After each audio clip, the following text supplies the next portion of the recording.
Muito bem, a gente começa o último programa de novembro, falando de Novembro Azul, e como o professor Dr. Marcos Tobias Machado, urologista da Uroproctor, falou na semana anterior, a gente vai falar hoje sobre doença de pênis.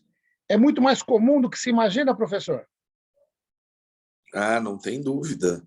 Uma das mais frequentes no consultório, né? Vamos começar a fazer um apanhado geral. Vamos começar com a fimose, que é uma coisa extremamente frequente, né? E que tem duas faixas etárias principais. A primeira, na infância, a criança que já nasce com aquela pele, que é o prepúcio, que recobre a glande, apertada, então a criança não consegue expor a glande. Isso é fimose, que pode ter grau leve, moderado e grave, né? Grave é a exposição de nada. Leve você consegue expor, mas você percebe o anel apertando o pênis. E a moderada você expõe a glande, mas não consegue trazer a pele do pênis para a proporção mais proximal do pênis. Então são graus diferentes. Uma segunda faixa etária já afeta indivíduos acima de 40 anos, principalmente aqueles indivíduos que têm infecções de repetição na pele do prepúcio, que é a bala no post-it, que a causa mais comum é a candidíase. E isso é muito frequente em indivíduos diabéticos, extremamente frequente, tanto que é obrigatório nessa faixa etária a gente descartar a possibilidade do diabetes. E aí a gente orienta o paciente a fazer a higiene, só que essas balas no post-its de repetição vão criando uma inflamação no prepúcio. E aí chega uma hora que não fica todo rachado e você não consegue expor a glande. Então, nessa situação, para-se de fazer tratamento clínico com pomada ou com remédio, que é o tratamento padrão das balas no post-its na fase inicial, e se faz a cirurgia. Tá? Nas crianças, pode-se usar um creme, que é um creme que tem corticoide e ácido hialurônico, que é o Postec, e que em algumas situações pode funcionar. Então, primeira linha é sempre tratamento clínico. E na falha, a gente indica a postectomia. Tá? Então, essa é uma primeira doença assim, bem frequente, e que ajuda também com higiene. Né? Tem pessoas que produzem muito sebo no pênis. Sim. Então, tem que fazer 2 vezes por dia, no mínimo, a higiene do pênis. Às vezes, até mais vezes. Fica um cheiro forte. Né? Então, tem que realmente fazer mais vezes. E tem indivíduos que produzem menos secreção. Uma segunda coisa que é muito comum em consultório é, em volta da cabeça da glande, pequenas glândulas branquinhas em volta da cabeça da glande. Normalmente os pacientes vêm ao consultório achando que é HPV, achando que é condiloma. E não é, são as glândulas de Tyson, hipertrofiadas. Também é higiene com água e sabão. Raramente a gente faz um tratamento cirúrgico, a não ser quando é muito exuberante, que a gente pode usar laser ou cauterização dessas glândulas. Legal. Então, essa é uma coisa, segunda coisa que é relativamente frequente no consultório. Deixa eu só perguntar sobre fimose aí, né? Antes de a gente mudar já para outro. Quando normalmente o pediatra acompanha o parto, ou o próprio ginecologista, o próprio obstetra, né? Está acompanhando, se ele percebe que está que o bebê já tem aquele quadro mais grave, é o caso já de se fazer esse procedimento assim logo depois do parto ou não? Na verdade, é indicado chamar o especialista para ver. Certo. Primeiro que, quando a fimose é muito intensa, a criança pode ter infecção urinária de repetição, pode ter até insuficiência renal. Eu já vi uma criança que obstruía a uretra e os rins passaram a sofrer com isso. Sim. O tratamento é a postectomia, é a cirurgia da fimose nessa situação. Legal. Resolve o caso. Então, existem indicações mais raras não religiosas, né, de postectomia, não estamos discutindo, né, a religiosa por indicação, né, os judeus fazem isso logo que a criança nasce, né, mas a não religiosa existem indicações sim de postectomia neonatal. A gente evita muito, porque é um órgão muito pequenininho, né, deixa para uma faixa etária entre 1 e 2 anos de idade é o ideal operar pênis em criança, porque não tem memória, a criança não lembra. E acima de 1 ano já tem um órgão de um tamanho razoável, né? Então, entre 1 e 2 anos quando é cirúrgico, a gente tende a operar nessa faixa etária. Tanto a fimose quanto a hipospádia, que é uma doença de uretra, que altera, né, a posição, o posicionamento da uretra, ou a orquidopexia também, que é testículo fora do lugar, a gente tende a tratar mais ou menos nessa faixa etária. Tá? Então, aí voltando, né, falamos da fimose, falamos das glândulas de Tyson, né? Outras coisas são as doenças sólidas do pênis, né? Tanto o HPV, que é uma lesão verrucosa, quanto a sífilis, que normalmente é uma lesão única, plana, que aparece como uma úlcera única, plana e que desaparece, né? O cancro mole são múltiplas lesões no pênis, com fundo purulento e doloroso, né? Existe no pênis ainda a possibilidade de ter alergia, né? Às vezes alergia à camisinha ou alergia à secreção. O indivíduo tem que fazer higiene mais vezes ou usar pomada antialérgica, né? Outras afecções que podem acontecer no pênis, afecções dermatológicas, né? Como psoríase, né? Pode acontecer, né? Além das balanopostites que a gente já falou. Então, o diagnóstico diferencial de doenças do pênis é bastante amplo. E aí é um especialista mesmo que vê, e às vezes até a gente pede para um dermatologista, quando a doença é sistêmica, né, no corpo, para ver, para poder fechar o diagnóstico de uma doença dermatológica mais ampla, né? Então, isso das doenças de pele. Uma outra coisa importante é a disfunção da ereção, que eu acho que é legal da gente falar aqui, né? A disfunção da ereção em pacientes acima de 50 anos, praticamente metade das pessoas, dos homens, já teve pelo menos uma falha na ereção. Não quer dizer que tem uma doença orgânica grave, mas pelo menos uma falha pode ser um problema psicológico, algum problema. Mas é um número extremamente elevado para uma função que é muito importante para o homem, tanto para a qualidade de vida quanto para a procriação, né? A função erétil está diretamente ligado ao poder, à masculinidade. E o homem, quando está com disfunção erétil, fica muito mal. E às vezes tem vergonha de vir ao consultório. E às vezes é simples de resolver, né? Normalmente a abordagem que a gente faz um exame completo do paciente, né? Tentando verificar as principais causas, né? Causas hormonais é uma das causas vasculares, então hipertensão, diabetes, causas endocrinológicas, diabetes, problemas da hipófise ou problemas do testículo, né? Tem causas emocionais envolvidas nisso, causas neurológicas, doenças do sistema nervoso, tanto do sistema nervoso central, quanto da medula, quanto do sistema periférico, podem realmente afetar a ereção, né? Então, a gente faz uma história clínica tentando investigar isso e direciona depois os exames para essas hipóteses e, principalmente, descartar a deficiência da testosterona. À medida que a gente vê que não tem nenhuma doença orgânica grave e a testosterona é normal, a gente está mediante a um caso que pode ter um componente psicológico mais significativo. E aí, eventualmente, é necessário, além do tratamento com medicação oral, tratamento psicoterápico associado.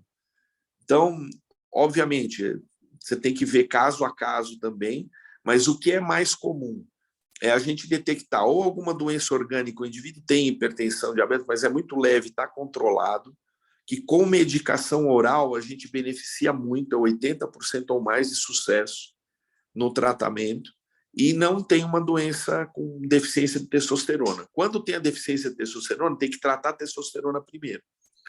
Tem que fazer a reposição, o tratamento, para que a testosterona se eleve e seja recuperada. E, secundariamente, o tratamento com medicação oral, que é a primeira linha de tratamento. Os casos mais graves, orgânicos, já com uma doença mais séria, normalmente a gente vai para uma segunda linha, que é a injeção intracavernosa, e naqueles pacientes que não se adaptam à injeção ou que falham a injeção, a gente parte para a prótese peniana. Então, é uma sequência, jamais começa pela prótese, principalmente em pacientes mais jovens. A gente sempre tenta os outros tratamentos e vê como é que o paciente responde. E, em algumas situações, paciente operado da próstata com impotência permanente, hipertensos ou diabéticos graves, já com doença a longo prazo, que já tem afeta os vasos e o nervo. Então, nesses casos, a gente sabe que vai precisar da prótese, mas a gente tenta, mesmo assim, os outros tratamentos antes de chegar no tratamento definitivo, que é a prótese peniana. Então, isso também é um passeio bem panorâmico, bem superficial, mas para as pessoas entenderem que não tem que começar com injeção, como certas clínicas mandam, querem vender um pacote de injeção. Esse é o negócio deles, porque na primeira injetada já funciona. Então, a promessa muito fácil, você desconfia. Né? Melhore no médico, faz uma avaliação completa, faz os tratamentos que têm que ser feitos na sequência certa. Isso era a mensagem que eu queria. E também prótese no momento inicial também não é indicado, a não ser que o paciente já passou por todos os outros tratamentos e chega para você já no estágio mais avançado, onde você pode indicar a prótese como a sua primeira indicação, mas não do paciente. Correto. Então, importante esclarecer com relação a isso. E eu uma última... Bom, pode falar, depois eu volto. Não, eu iria falar de uma outra indicação. Você quer perguntar alguma coisa da Não, disfunção erétil?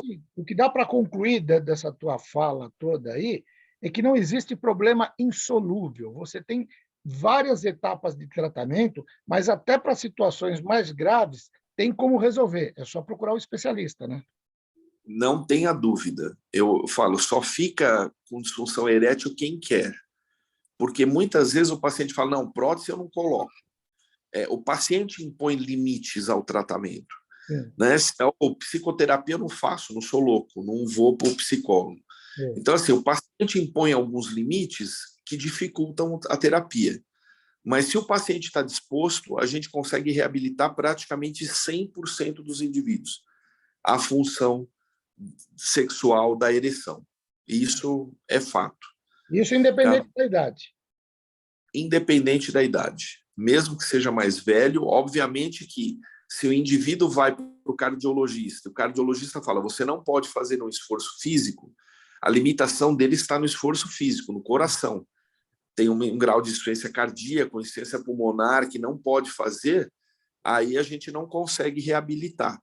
Mas aí por um problema sistêmico do paciente, não por um problema propriamente só da ereção, tá certo? Né? Então, assim, no global, assim, a gente consegue, a grande maioria, a gente consegue ter um resultado positivo. Né? Acho que uma última, tem muita coisa que poderia ser falado, mas talvez mais duas coisas que a gente possa falar. Uma outra doença que é extremamente comum e leva à disfunção erétil é a doença de Peyronie, que vai entortando o pênis. Tá? É uma doença que tem um fundo de autoimunidade, mais ou menos desconhecida a causa, né? Tem essa questão autoimune e vai entortando o pênis. E aí, o ideal é vir o mais precoce possível. Tá? Algumas medicações conseguem bloquear o desenvolvimento dessa doença, que quando enverga muito o pênis, não dá para penetrar. Então, neste momento, é cirúrgico. E aí a gente só verifica se o paciente tiver ereção firme, mesmo torto, mas firme, a gente faz uma cirurgia que a gente retifica o pênis para permitir a penetração. Se o indivíduo não tem a disfunção erétil associada à curvatura, é indicada a correção da curvatura mais a aplicação da prótese peniana. Então, é uma outra situação relativamente comum de consultório. E a última que eu gostaria de falar é a ejaculação precoce. Eu acho que essa, sim, afeta indivíduos mais jovens, né, que é a ejaculação precoce primária, que é o indivíduo que nunca teve uma ejaculação mais retardada, mas suficiente para a parceira ter o prazer. Né? Essa é a queixa, é tão rápida que a parceira normalmente não consegue ter o prazer. Ou a secundária, que é o indivíduo normal, casado às vezes, e que já numa faixa etária mais avançada passa a ter a ejaculação precoce. Então, ambas as situações normalmente são situações muito ligadas à esfera psicológica do indivíduo e precisam de tratamento psicológico, além das medicações que a gente usa que retardam a condução nervosa. Então, os remédios que a gente usa, que normalmente são antidepressivos, eles retardam a condução nervosa e fazem o paciente ejacular mais lentamente. Mas a solução do problema normalmente está no comportamento do indivíduo, no estresse, na angústia, né? Às vezes até num quadro depressivo, que tratado a gente consegue reverter e melhorar muito a qualidade da ejaculação. Né? E tem série de manobras que o psicólogo, o terapeuta ensina, normalmente o terapeuta sexual ensina, para retardar essa ejaculação. Tudo isso é ensinado e o indivíduo aprende e, associado à terapia medicamentosa, isso acelera o aprendizado dele, ou o reaprendizado quando é secundária. Né? Então, é uma extremamente frequente, é vexatório para o paciente, às vezes tem vergonha, e às vezes vergonha de vir ao médico. E é um problema que a gente resolve também com uma certa facilidade. Normalmente o urologista introduz rapidamente uma medicação e já pede ao terapeuta para fazer o acompanhamento. E a medicação funciona muito bem. É que a gente não quer que o indivíduo desse fique usando medicação a vida toda. Sim. Então, a solução está na raiz, está no problema principal. A medicação dá um suporte para o paciente e melhora muito, já é rápido, já melhora muito rápido. Mas ele tem que... É um aprendizado essa questão, é um treinamento para aprender a segurar a ejaculação. Então, eu acho que são dos distúrbios, esse não era distúrbio peniano propriamente dito, mas eu acho que a fé está muito frequente nos consultórios, todos esses que a gente discutiu hoje. Eu acho que, como Novembro Azul, vale a pena a gente deixar essa mensagem aí para os pacientes. Sem dúvida nenhuma. E eu falei no começo que era o último programa, porque o último programa é de novembro, né? O próximo já é dezembro. Então, dezembro, mas a gente vai continuar tratando da saúde do homem aqui no próximo mês, porque o Novembro Azul é um marco para definir. Então, a gente encerra esse bloco de Novembro Azul, mas em dezembro tem mais, né, professor? Com certeza. Vamos informando, eu acho que passando a questão da prevenção, da consulta, né, de procurar o médico, e vamos trazer os homens para o consultório, que é isso que importa. Sem dúvida nenhuma. Professor, muito obrigado por mais essa verdadeira aula. Até semana que vem. Que é isso. Um abraço a todos. Até mais. Até logo. O Dr. Marcos Tobias Machado, urologista da Uroproctor de São Caetano do Sul, falou com você.